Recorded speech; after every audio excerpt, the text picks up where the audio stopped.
Hundreds of creatures swim through these doors every day in our undersea community, depending on you to serve them nutritious, delicious, reasonably priced food in a clean, family-friendly environment. Look, I've been standing around on my tentacles since 8 o'clock this morning, and I don't have the strength to listen to this. Who depends on you, you may ask? Well, let's just start with the A's. Aaron Anchovy, Albie Albacore. We decided to give him kind of a dolphin-y laugh. Now, the way you achieve that dolphin-y laugh is, first of all, you have to make a noise that your neighbors will find most distressing, which is like if somebody's letting the air out of you and you're a balloon, and then you take your hand on your Adam's apple and go,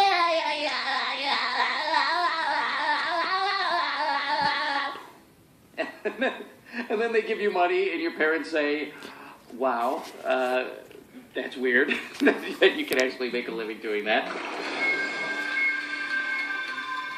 Squidward is this curmudgeon, snotty, aloof, a wannabe artist.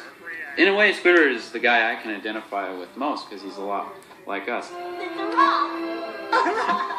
He looks at SpongeBob, you know, he is crazy at times, and no one seems to notice except Squidward. It's a big, beautiful old ride. Oh, the pioneers used to ride these babies for miles, and it's in great shape. SpongeBob, will you forget the stupid pioneers? Have you ever noticed that there are none of them left? That's because they were lousy hitchhikers, ate coral, and took directions from algae.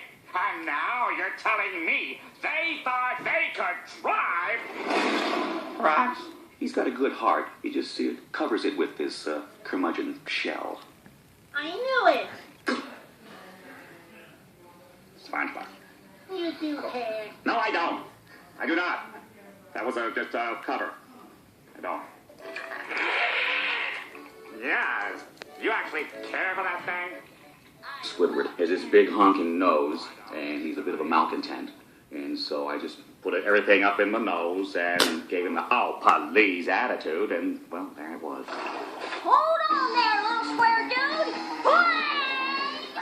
For Sandy Cheeks, I was looking for a strong female character that could be friends with SpongeBob but not a love interest.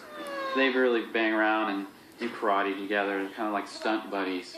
And so that gets him into trouble, creates some conflict in the way they challenge each other. So, what's your name? Sandy. Sandy's all about her mouth because of her huge teeth. So she's right here. She's right here at the front with her buck teeth. And that's pretty much how I find Sandy. I have to go to the teeth. There it is. What is it? Can't you see? It's Texas. Steve was funny because he sent me all this research on Texas and slang. We worked a lot with the pacing. Because as a squirrel, I thought she should be really spastic, and he thought she should be more reserved. But we found a happy medium. I'm not crying. I'm laughing. I appreciate what y'all are trying to do, SpongeBob, but home isn't about barbecues and pecan pies. Home is where you're surrounded by other critters that care about you. I was trying to think of a role model of somebody who was smart and from that part of our country, and the person that came to mind was Holly Hunter. And I don't actually know where she's from, but that sound, you know. So you'll stay? I'm staying. Welcome home, Sandy.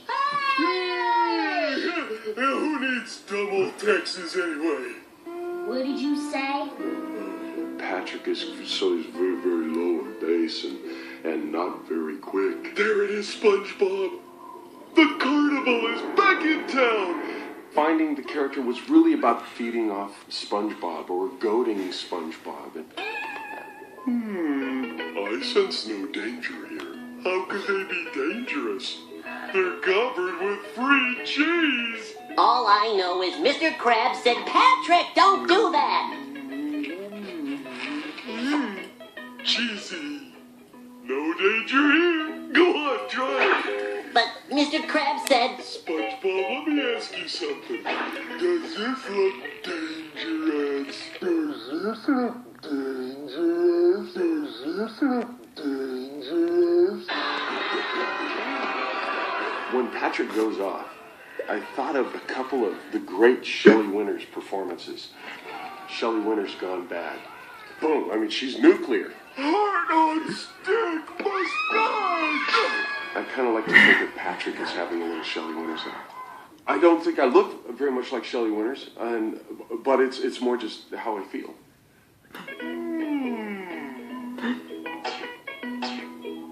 It's off to jail for you, Mr. Krabs. Patrick, you're fired. Well, I don't even work here. Would you like a job starting now? Why would I? You're fired. Mr. Krabs is probably the only adult, with the exception of Mrs. Puff, in Bikini Bottom. Steve actually can take credit for the laugh. He wanted something different than a typical pirate laugh, but still a pirate laugh. I went in. And he said, "No, do it faster. Do it faster. Do it faster." Think of it, Mr. Krabs. You will be responsible for bringing culture to this cultural wasteland we call Bikini Bottom. And not to mention the money. The money? He loves money, and that's really all you need to know.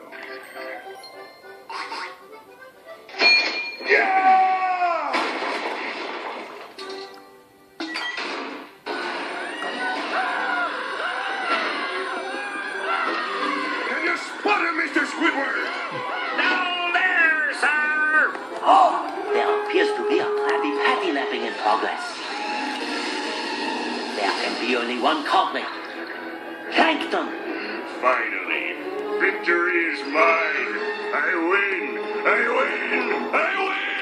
Plankton's voice I read for as SpongeBob. So I actually did all the lines SpongeBob had in the pilot, but with Plankton's voice. And so he was saying stuff like, I'm ready. Hey, Gary, it's a beautiful day. Hear me, Krabs. When I discover your formula for Krabby Patties, I'll run you out of business. the cool thing about it is he's got two sides of his voice, which are one is, you know, his sort of, but then he can go to the good side, which is, I feel all tingly inside.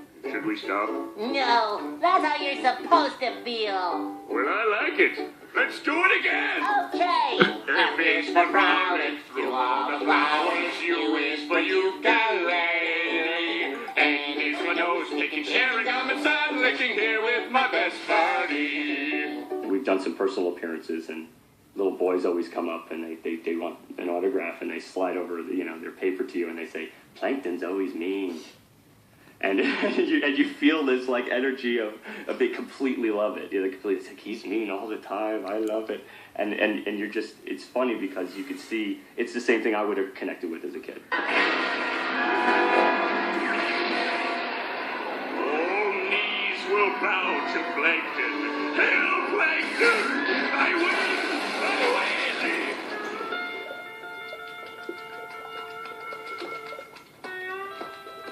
Hey, free Krabby Patties! Hey, look at that! The incidental voices can be anything in the show that is not what they call the principal voices, which are the main recurring roles in a show.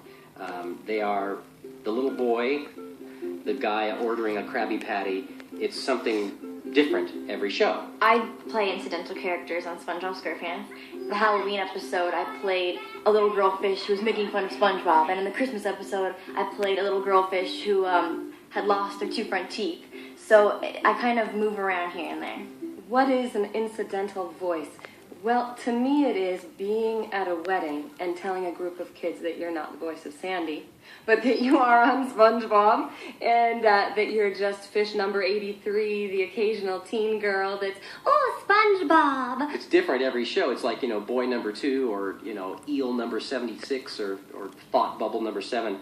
Sometimes I do like a little kid voice. Or an old person's voice like that, or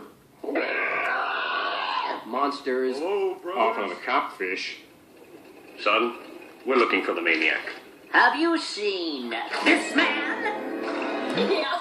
We usually have a great time during the records, which I think has a big influence on what you actually grab out of that. I think everybody really was suited. We always have the opportunity out there to do as best we can. And as an actor, we all appreciate that from Steve.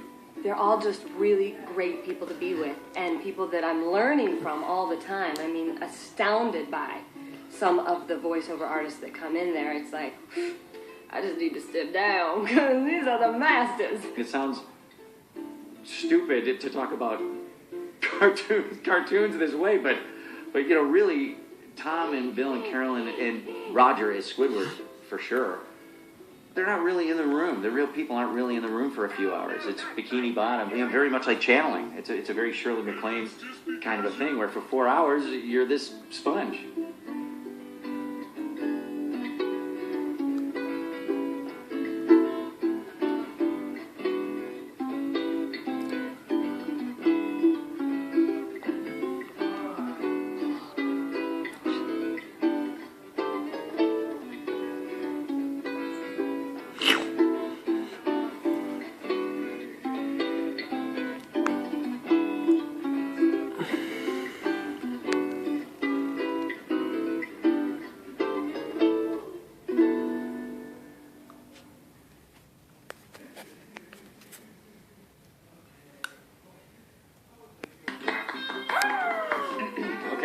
I would just like to say thanks to all of you. Thank you so much for making Blue's birthday party so special. Now it's time for So Long. But we'll sing just one more song. Thanks for doing your part.